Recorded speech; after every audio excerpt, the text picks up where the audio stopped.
Eu estou fazendo esse vídeo para você que decidiu caminhar com Deus, andar com Deus. Mas eu preciso começar te dizendo que você não tem como caminhar com Deus sem Jesus. Então, esse primeiro vídeo é para te explicar porque é que nós precisamos de Jesus para poder ter uma vida com Deus. E para isso eu preciso ir lá para o primeiro livro da Bíblia, o livro de Gênesis, onde narra a história da criação, e diz que Deus é criador de todas as coisas. Criou todos os seres inanimados, criou pedras, rochas, metais, os minerais todos, criou os animais do mar, da água, os animais que andam sobre a terra, que rastejam, e criou as aves do céu. Também criou as plantas, todos os vegetais, e criou o ser humano. Deus criou a você e me criou. E por que Ele nos criou? Para que nós fomos criados? Eu vou ler um versículo da Bíblia que diz em Colossenses capítulo 1, verso 16, diz assim: pois nele foram criadas todas as coisas, nos céus e sobre a terra, as visíveis e as invisíveis. Tudo foi criado por meio dele e para ele. Portanto, você e eu fomos criadas para Deus. Porém, o ser humano cabeçudo resolveu estragar essa ideia de Deus.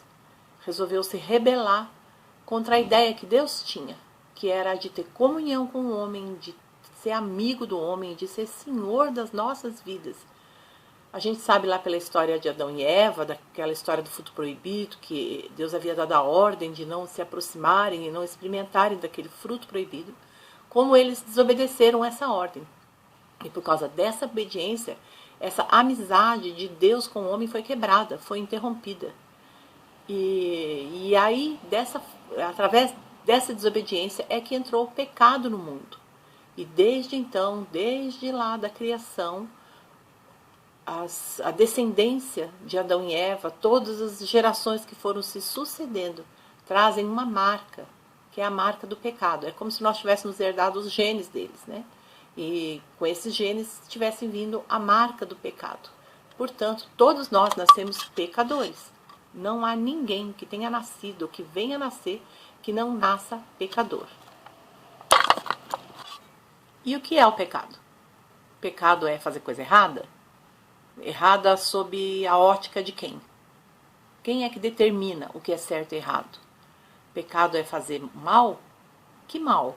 Mal para quem? Mal sob o ponto de vista de quem? Quem é que determina o que é bom e o que é mal? Quem é que estabelece o que é o bem e o que é o mal? Não, pecado não é isso. É também isso, mas o pecado é querer ser Deus de nossa própria vida. Quando nós queremos ser deuses de nossa própria vida, nós pecamos. E foi o que o Adão e Eva fizeram. Eles é que decidiram o que seria bom fazer. E desobedeceram a Deus. Ou seja, foram deuses de sua própria vida, donos das suas próprias escolhas. Por quê? Porque Deus também colocou no ser humano uma característica, que é do livre-arbítrio. Ficaria muito fácil para Deus, ter feito todo mundo robô, todo mundo adorando a Deus, obedecendo a Deus, servindo a Deus. Resolvia todo o problema, não haveria complicação nenhuma nesse mundo. Mas não foi assim que Deus soberano fez. Na sua soberania, Ele resolveu dar ao homem o direito de dizer sim e não para ele. O direito de escolha. E como eles disseram não para Deus, isso trouxe problemas para a humanidade. E como nós continuamos dizendo não para Deus, nós trazemos problema para nós, problema para os que nos rodeiam, infelicidade, tristeza, E tudo porque nós escolhemos servir outras criaturas, a nós mesmos, e não servir a Deus. A Bíblia deixa claro a condição daqueles que vivem sem Deus. A primeira coisa que a Bíblia diz é que todos são pecadores, como eu expliquei. A Bíblia diz que não existe ninguém que não seja pecador. Ela também diz que nós estamos mortos espiritualmente. Quando Deus deu a ordem para Adão e Eva de que não comessem daquele fruto proibido, ele disse, se vocês desobedecerem, vocês morrerão. Só que eles não morreram, né? Eles não morreram assim fisicamente, né? Então, de que morte era essa que Deus estava falando? Ele estava falando da morte espiritual. Como nós nos relacionamos com Deus em espírito, morrendo espiritualmente, nós temos a comunhão com Deus interrompida. Nós não temos mais amizade com Deus, não temos mais como nos comunicarmos com Deus. E assim nós dizemos que estamos mortos espiritualmente. A gente está vivo, eu estou viva, você está vivo. Eu tenho RG, tenho CPF, tenho título de eleitor, tenho endereço, tenho nome, tenho sobrenome. Eu estou viva, fisicamente viva, mas sem Deus estaria morta espiritualmente. Também a Bíblia diz que todos os que não creem estão condenados. Os que creem não serão julgados. Mas aqueles que não creem, esses sim já estão julgados. Também a Bíblia diz que nós estamos separados de Deus. Lembra que eu falei que a morte espiritual impede a nossa comunicação com Deus? E eu fiz um desenho aqui que exemplifica isso, né? O homem pecador, por causa do pecado, de querer ser o Deus de sua própria vida, se afastou de Deus. Há um abismo entre Deus e o homem. Não há comunicação entre Deus e o homem. Isso é uma consequência daqueles que vivem sem Deus. Eles estão separados de Deus eternamente.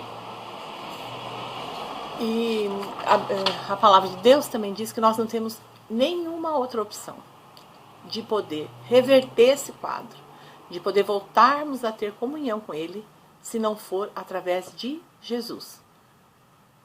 Não há mais ninguém, nenhum outro nome que exista que nos religue a Deus.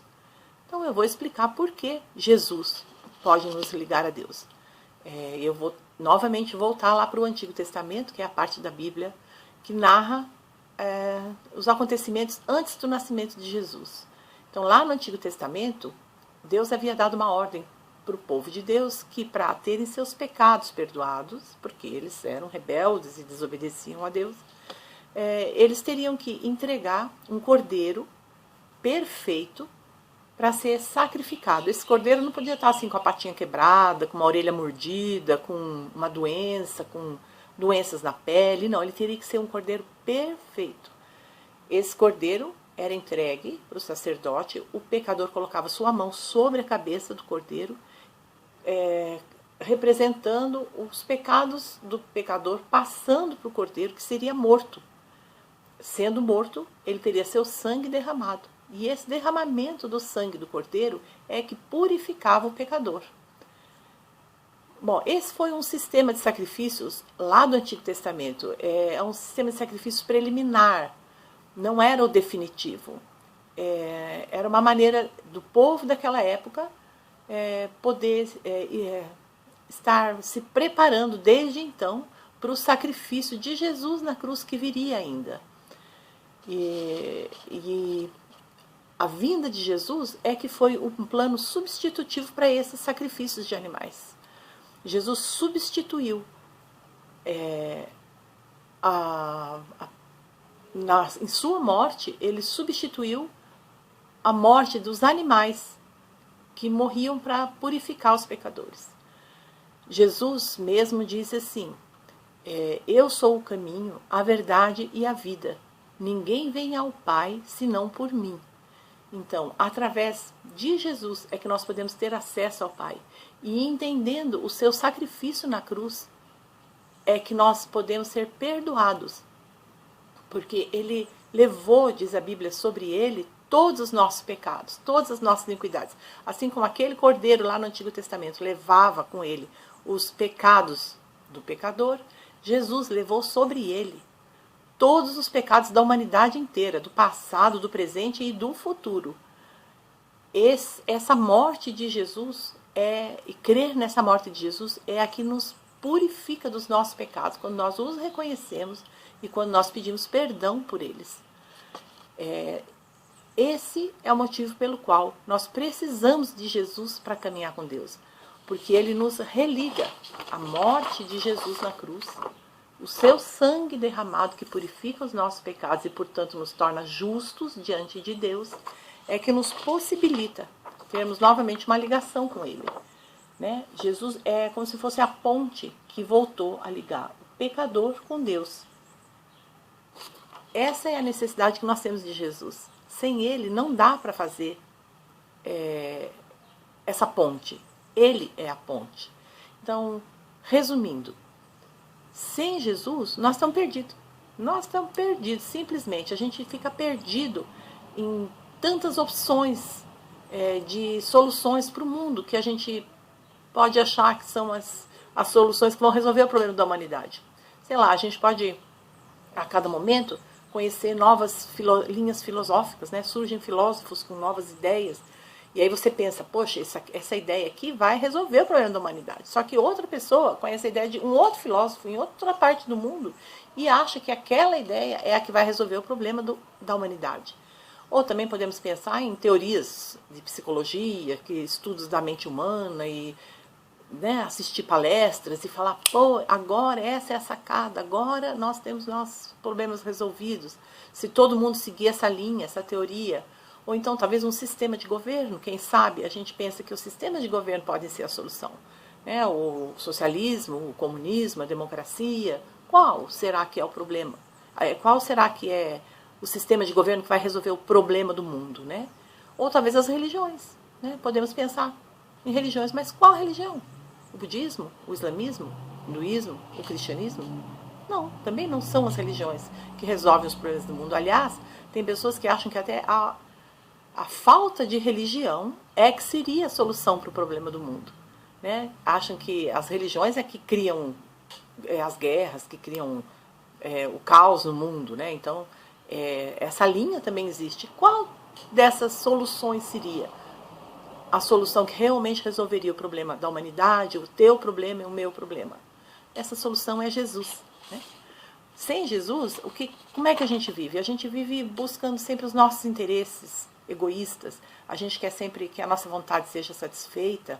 Nós vivemos angustiados, as coisas não dão certo, vivemos enrolados nos próprios pecados da gente. A gente perde o controle das nossas emoções, dos nossos sentimentos. E como é que assim a gente perde controle? Basta olhar para o mundo ao redor, assiste um jornal, um noticiário, entra na internet para você ver aonde vai a mente humana. Na área do sexo, que é uma área assim, tradicionalmente usada para exemplificar a loucura humana, a gente vê as aberrações que acontecem, a pedofilia, sexo grupal, sexo com animais, homossexualismo, pornografia, que atinge até os filhos pequenos da gente dentro de casa. A mente humana não tem limites para poder se satisfazer, se saciar. Nós somos assim descontrolados. Na área financeira também, de repente alguém resolve ganhar um dinheirinho e comete um deslize e fala, oh, deu certo, vou aperfeiçoar esse deslize para ver se eu ganho mais um dinheirinho, e aí ganha mais um dinheirinho, e aí a pessoa quer mais, e aí ela se associa com alguém inescrupuloso para montar um sistema um meio de vida, de enriquecer. Ou então pessoas que são ansiosas por poder, pela aprovação dos outros, pela fama, pelo desejo de domínio, pisam na cabeça das pessoas, mentem, enganam, traem a confiança das pessoas. É assim, o mundo sem Jesus vive dessa forma, nós sabemos que é assim. E aí nós sofremos as consequências disso, né? São doenças, a AIDS está aí para mostrar acidentes, guerras, tragédias, famílias destruídas, pessoas abusadas, maltratadas, humilhadas. Vivemos sem paz, sem esperança de um dia melhor, sem esperança de viver com paz. Né? É terrível. Viver sem Jesus é viver dessa forma. Eu separei um versículo que exemplifica bem o que eu quero dizer. É um versículo do livro de Tito, na Bíblia, no capítulo 3, no versículo 3. Diz assim, nessa Bíblia que chama-se A Mensagem, que é uma linguagem bem acessível para poder entender. Aqui diz assim, até pouco tempo éramos tolos e teimosos, enganados pelo pecado, dominados pelos instintos, andando sem destino e cabisbaixos, odiando e sendo odiados. Que horror viver desse jeito. Mas eu vivia desse jeito. Antes de conhecer Jesus, era assim que eu vivia. Cabisbaixa, odiando. Eu era odiada. Eu andava sem destino. Eu era teimosa. Eu vivia no pecado. Mas em 1998, eu conheci Jesus. Eu conheci o amor de Deus através de Jesus. E aí eu deixei de ser assim. Foi, lógico, é um processo, não acontece da noite para o dia. Ainda estou nesse processo. Mas eu conheci uma vida nova, uma vida que me trouxe paz, que trouxe esperança, que me deu direção, que me fez uma pessoa com estrutura, com um solo firme onde pisar. E essa é a vida com Jesus. Eu entreguei minha vida para Jesus. E Ele passou a ser Senhor da minha vida em 1998. E de lá para cá, eu tenho certeza que eu sou uma outra pessoa. E tenho paz. Você quer viver essa vida para você? Você quer ter a alegria de conhecer Jesus? De andar com Deus? Pois então, vem para Jesus.